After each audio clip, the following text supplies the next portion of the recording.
That is my boy. That is my boy Momiji.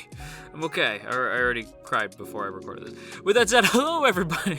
Welcome back to the channel. Welcome back to another one of our weekly Fruits Basket the Final discussion videos. Today we're here to talk all about episode 5. I mean, you know, right? That's a hell of a title. But before we get to the video proper, quick reminder if you haven't done so yet, to hit that subscribe button, ring that bell, set notifications to all, let all of AnyTube know that you're here. Let's go ahead and set a like goal at 150. We're gonna set 150 likes by the end of the day. Can you guys do it? Will we hit the like goal? Maybe, probably, I guess. We'll have to wait and find out. I'm counting on you. But with all that said, let's go ahead and jump right into this week's episode of Fruits Basket that is going to try to break my heart. Let's go ahead and talk about it. Let's talk about Momiji. I don't even know where to start. Oh, I do. He got tall.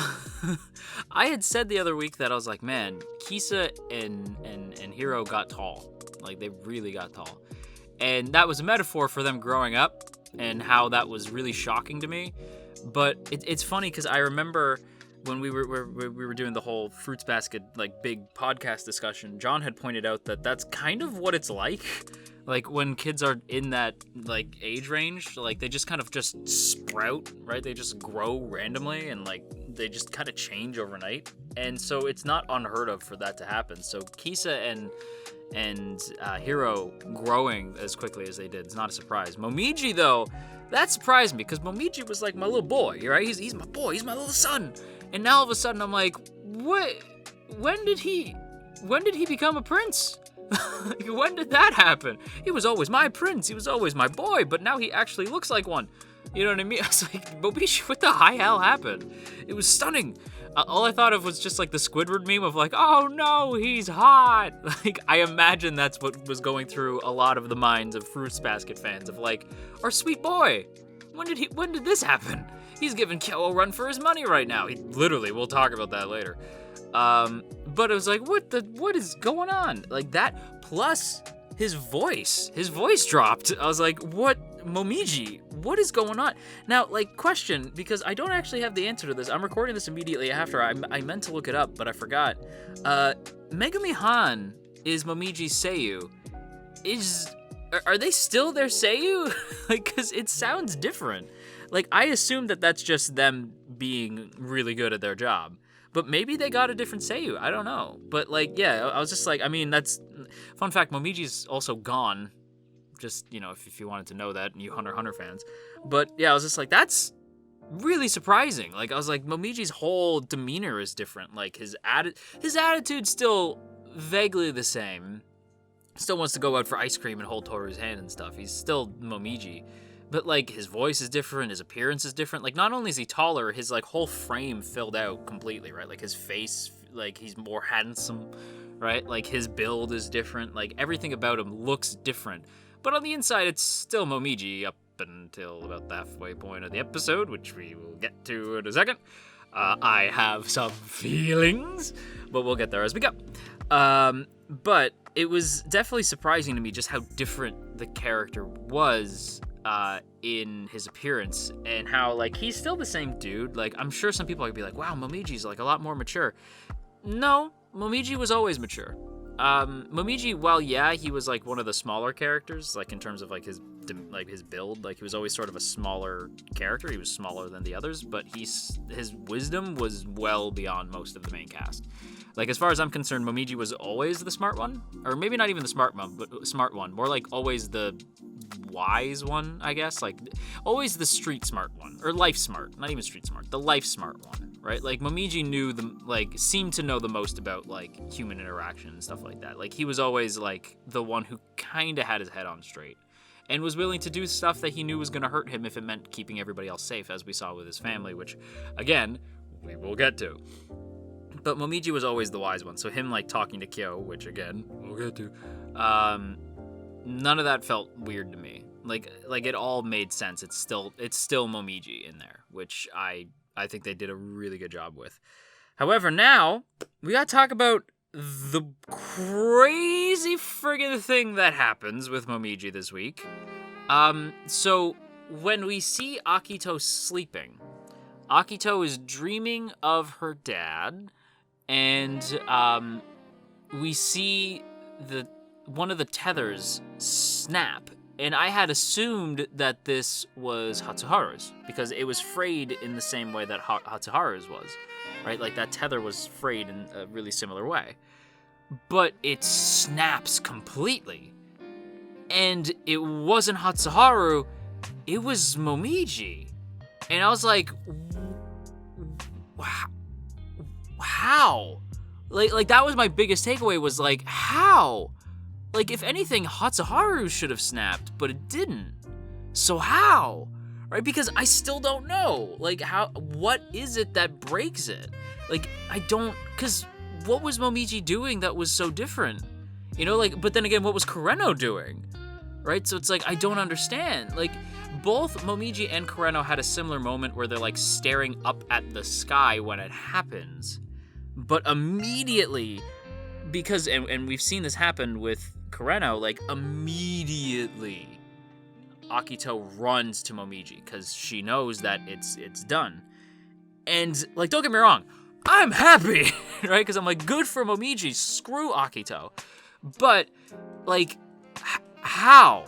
How did that happen? Don't actually tell me, because I'm sure there's going to be manga fans. Y'all know what to do. Just asterisk laughs in manga, asterisk. Don't actually tell me.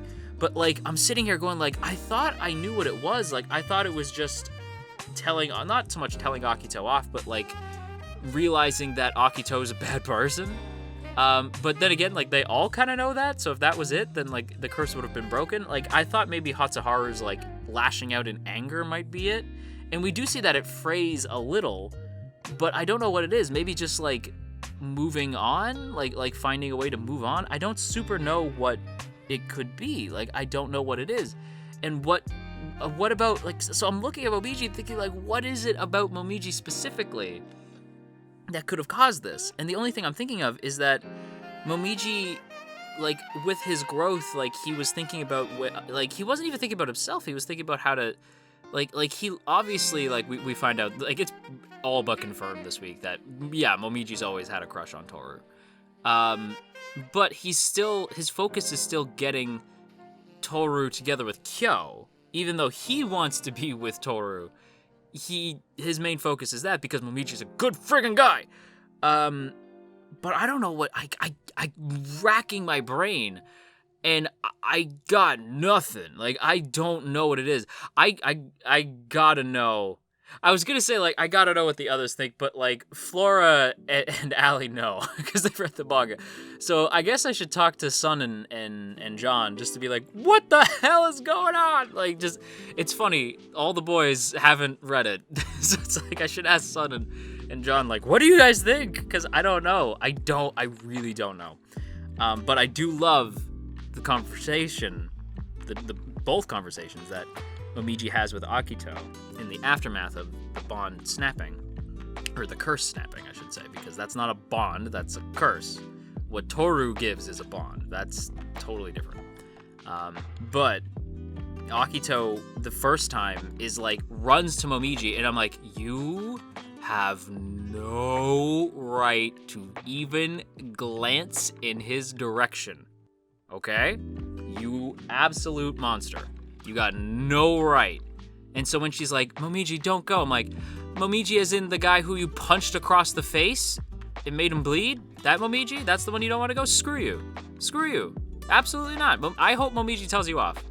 And Momiji just, like, looks at her with just, like, not disgust, but just, like, ambivalence, right? Just, like, whatever, right? Like, and not, like, at least if it was disgust, it'd be different. It was this complete, like, indifference. And it's like, oh, that must have hurt something fierce, and I hope it did, right? Just like, oof, God, that's brutal.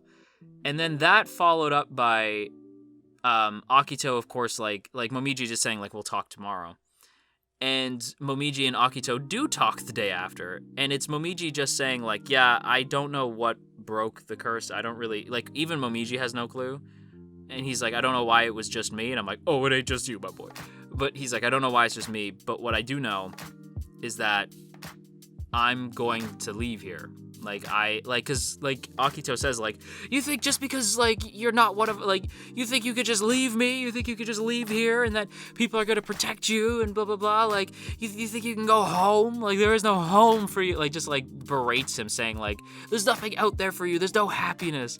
And and Momiji tells Akito basically to shove it up her ass, because Momiji's like, yeah, I'm scared, I don't know what's out there, I don't know, and I'm scared.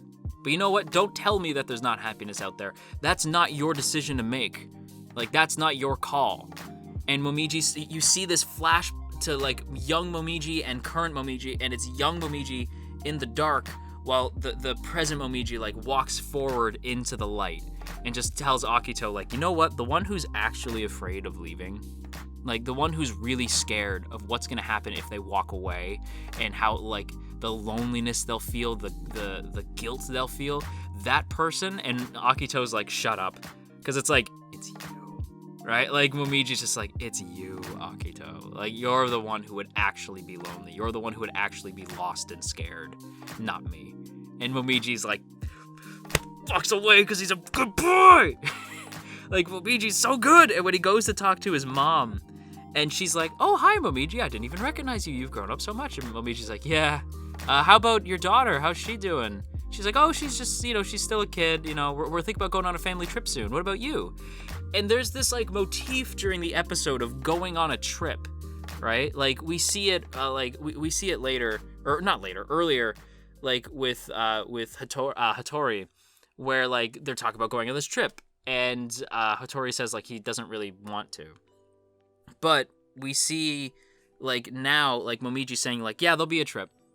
And it's gonna be fun, right? Like, Momiji's like, has this big dumb smile on his face because he's my good boy, and it's such a perfect close on Momiji's time as one of the cursed Somas. Like, Momiji's time with the Zodiac is at a close, and he's excited for what comes next. And that, or not so much his time with the Zodiacs, but like his time as a Zodiac is over, and it's such a, like, triumphant, like, it's gonna be okay. And it's like, damn, Takuya-sensei! Why you gotta break my heart like that? Not even break my heart. This was such a, like, I have broken your heart last week, and then I mended it. And now this week, I'm going to crack it a little bit with the Kyoru stuff, and we'll get into that in a sec. But then I'm going to make your heart grow 3 sizes, right? Like, Momiji is just the friggin' man. And I'm so proud. I love this boy. This is my boy, my Momiji. And I am so proud. I am so proud. And by the way, Akito, I said some shit to you last week that was out of line. You fictional character, you drawing on a page. However, might have offended some people IRL, if you don't know what I'm talking about. Last week, I made fun of Akito for calling out to her dad, which was a dick move on my part. not even gonna lie. I am sorry. That was a dick thing to say. Because in my head, I'm like, well, Akito's not a real person. And I'm like, yeah, but that might have hurt somebody who actually is in that position. That's not cool. However, I will say, I don't feel bad about this week. Akito, screw you. Right? Like, this week, I was like, nope. Because Akito tries to, like, keep Momiji there through, like, being mean, because she realizes it's not going to work the same way with Hattori, where she could just cry at him, right? Because Momiji's not going to listen to that.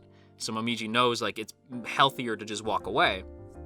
So instead, Akito just tries to berate Momiji, and I'm like, okay, no, I don't feel bad. Momiji could have gone full Dio and thrown a road roller at Akito, and I wouldn't have even blinked. Yeah, but I should say, because I've seen, I saw one one person brought up, like, that was a little far, and I was like, you know what, you're right.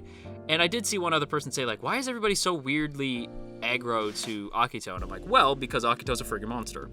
It's also, she's not real, and I have to cement that. She's not real. So when people say, like, I hate Akito, it's not like they go around their lives going, ooh, I hate Akito all the time. It's when you're watching the show, Akito's written in such a way where you're supposed to hate them, so of course you're going to hate them. It's not weird, it's being engaged with your media. However, in some cases, you can go too far, acknowledge it, and accept responsibility. I went too far. My bad. But, with that said, I want to actually segue into the Kyoru thing. Because, yes, there was some Kyoru stuff. Momiji telling Kyo that he needs to hurry up and tell Toru how he feels before somebody else basically swoops in, and by somebody else he means himself. That was like, again, that was some Momiji words of wisdom. That was some absolute gold. And I was really, really impressed with how they handled that, because Kyo was like shocked by that. But he knows he's right. And then later when Momiji tells Kyo, like, my curse is broken. Like, would that surprise you if I told you that? And Kyo's like, holy crap. And Momiji's like, she would be more happy if your curse was broken than mine. And Kyo's like, you don't have to, like, shut up. You don't have to tell me that. I know that, and I don't know what to do with that. And it's like, Kyo knows that breaking the curse and being with Toru is the thing that would make her the happiest. And he's aware of this. But he knows that it's, like, kind of impossible to do. But it's clearly not. Right? Because, like, it worked for Momiji. We know it also worked for we know it also worked for Kureno. So it's like, if you can just figure out a way, Kyo, like, it would make Toru the happiest. Just figure it out. So it's like, I don't know. But the Kyoru stuff this week. And it's funny, too, because even Haru says, like, you know, if I didn't know any better, I'd say that they look like a doting couple. And Yuki's like, yikes, right? About Momiji and Toru. But Momiji really, like, it's a further testament to Momiji as a character, how much, like, how good of a person he is, that he sees how, like, Kyo and Toru clearly make each other better. But even though he clearly has feelings for Toru, he's putting that aside because he knows that it'll make both of these people better instead of just his own selfish self-interest. And, like, that is so mature. And again, like, I know we all see used to see Momiji as the little one of the group, but he is easily, far and away, always been the most mature. And that, like, it's hammered home this week. I absolutely loved all the Kyoru stuff. And it's funny because it's like, it's intertwined with Momiji, but it's still like, even Momiji's like, I hate that I have feelings for Toru and yet I ship it. It's basically what it is. Like, Momiji saying, like, I hate that I feel this way and yet at the same time I know that this is the correct decision. And it's just Momiji kind of coming to grips with that. And again, like, it's also Kyo realizing, like, he knows what will make Toru happy, but can he actually deliver on that?